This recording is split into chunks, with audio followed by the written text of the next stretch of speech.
Hey guys, today we're going over to Bluemercury because this morning I was getting ready and I never usually drop my makeup. I'm a clumsy person. For some reason, I've just been really lucky when it comes to my makeup and stuff. And this morning, my luck would have it that good streak was over and I dropped my favorite Luminaster highlighter. So I am gonna go pick up a new one.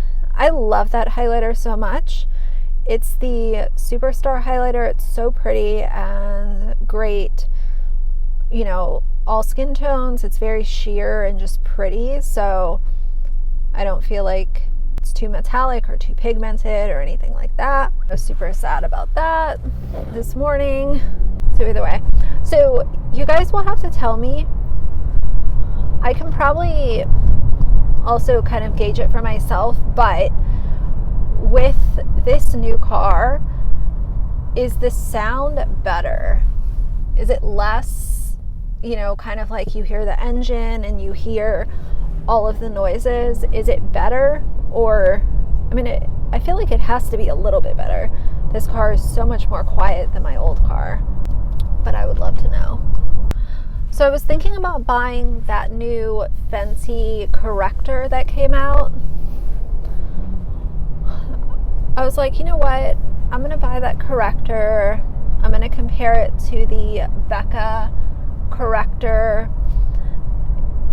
And honestly, in between the Bobbi Brown corrector and the YSL brightening pen that I have, I'm so happy with both of those. I need to do this more often, where I go through this process before I spend $30 on a new product, where I can say, I already have a product that I like and it works really well for me. So why would I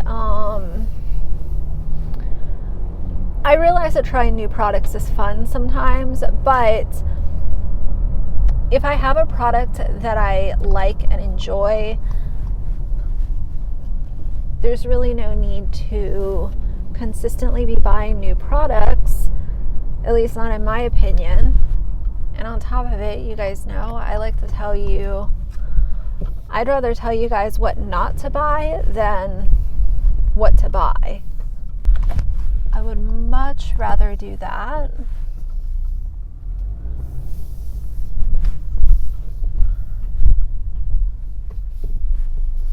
Because makeup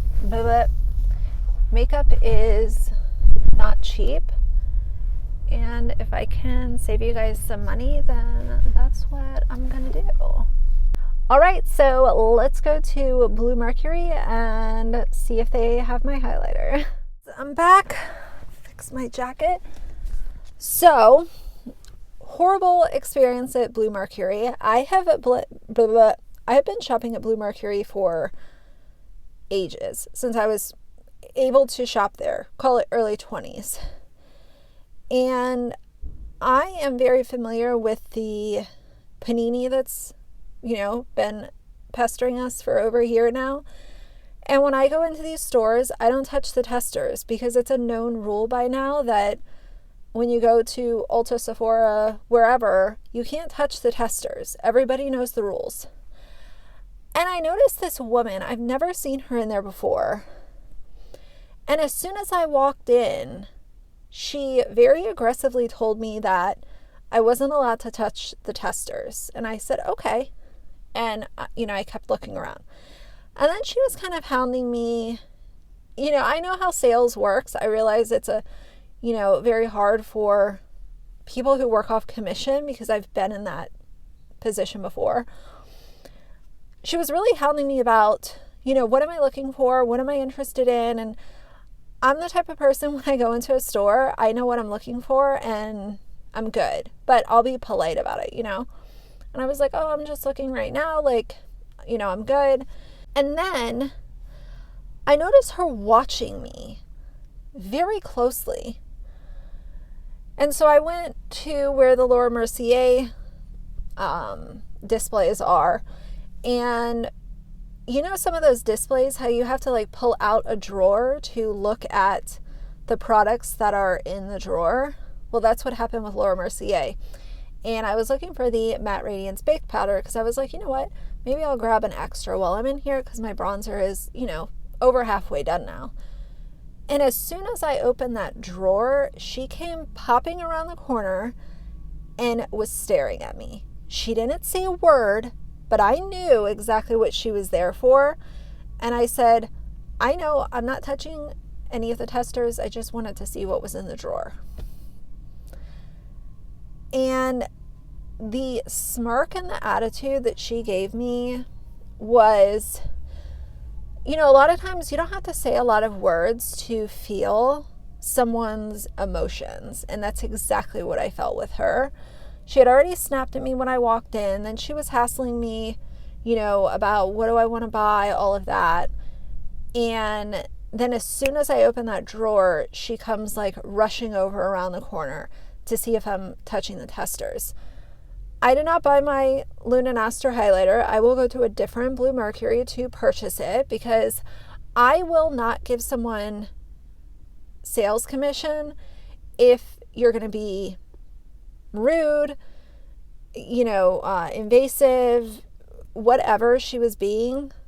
I'm not going to give you commission. And I realized that me buying a highlighter and a bronzer is not a huge sale commission. It still counts, and every sale counts. So I will go over the weekend and get what I need at a different location. So we have an update on the Bits of Brie situation and her move to Hawaii. So as far as Bits of Brie goes, let's talk about her.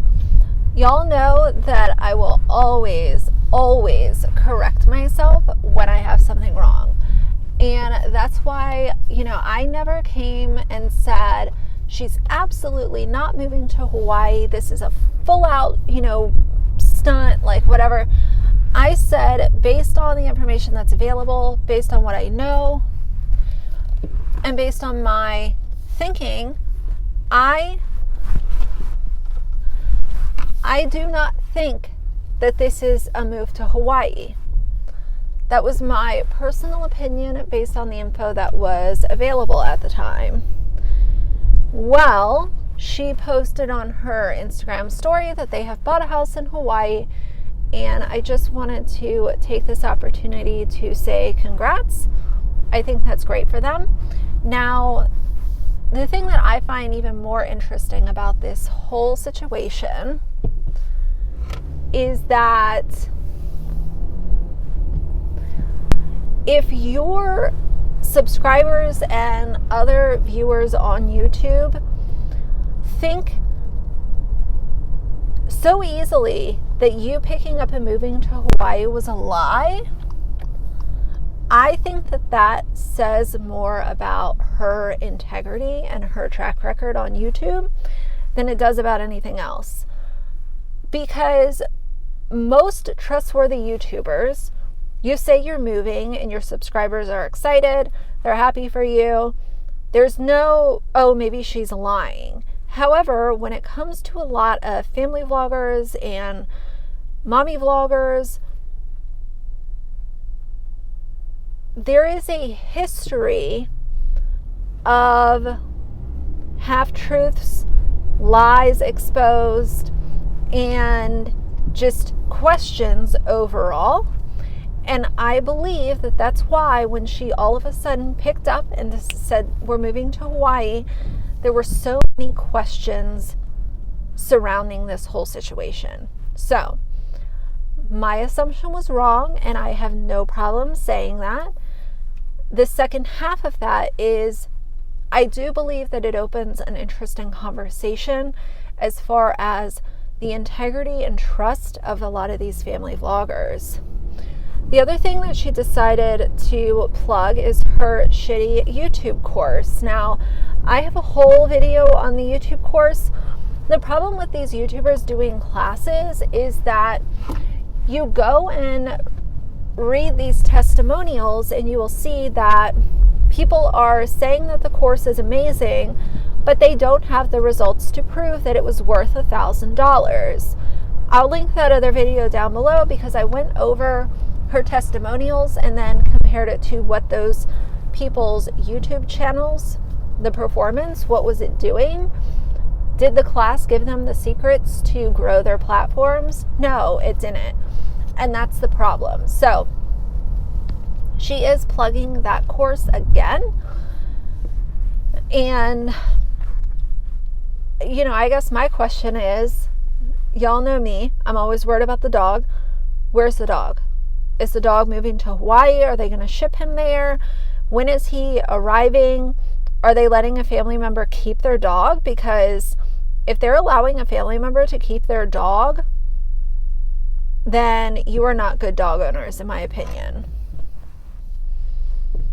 I don't understand how anyone could, A, move away for months and leave their dog, but B, now you're, moving permanently and you're leaving your dog. I'll go ahead and say congrats to Bits of Brie. I hope that they love life in Hawaii. I think that it's, great. It's a huge accomplishment. And, a lot of people had their guesses wrong, including me, and I have no problem admitting that. I do believe that, I've always said as a YouTuber, don't come to your platform and don't lie and don't be an asshole. And if you can accomplish those two things, the bond that you can build with your audience is indescribable. So I can't really compare it to anything because doing YouTube is so niche and one of a kind. But I will say it is really, really cool when you have been transparent and honest and positive with your subscribers. And when you do share a major life update, it's not shrouded with speculation and questions.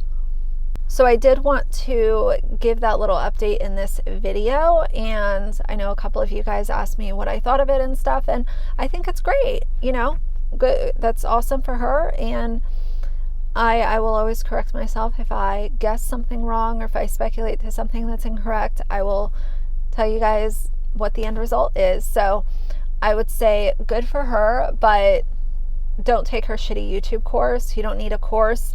Half of it is luck and the other half is, she got popular by showing her kids online. And I don't personally find that to be an accomplishment. I find that to be exploiting your children for money and fame.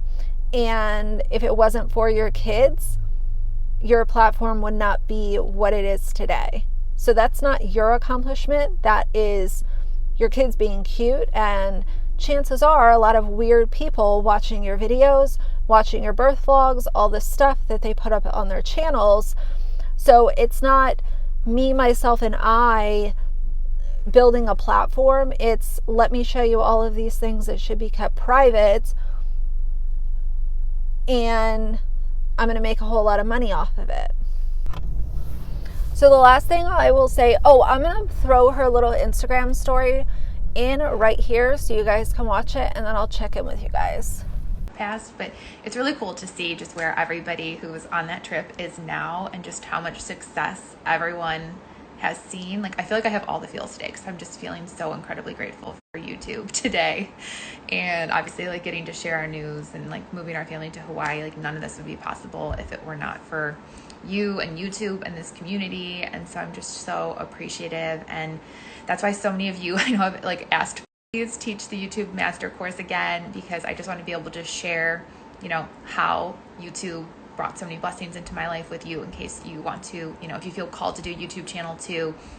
I seriously I love it so much, and so I want to help you if that's something, like if it's a dream of yours, I would love to help you make it come true.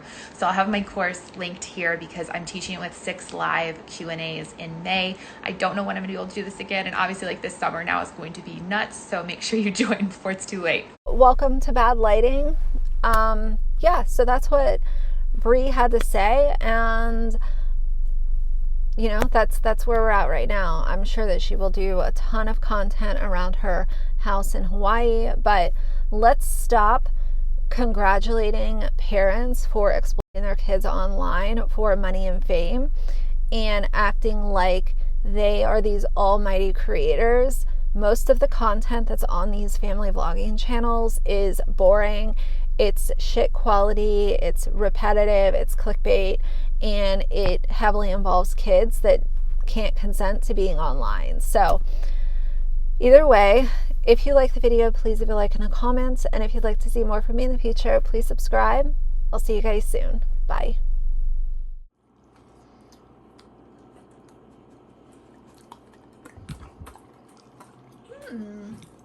Is it good?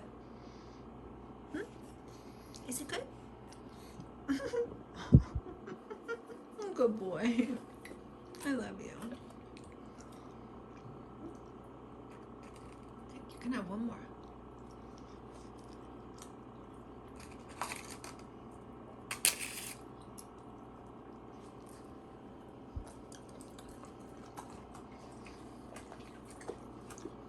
Don't tell Daddy, okay?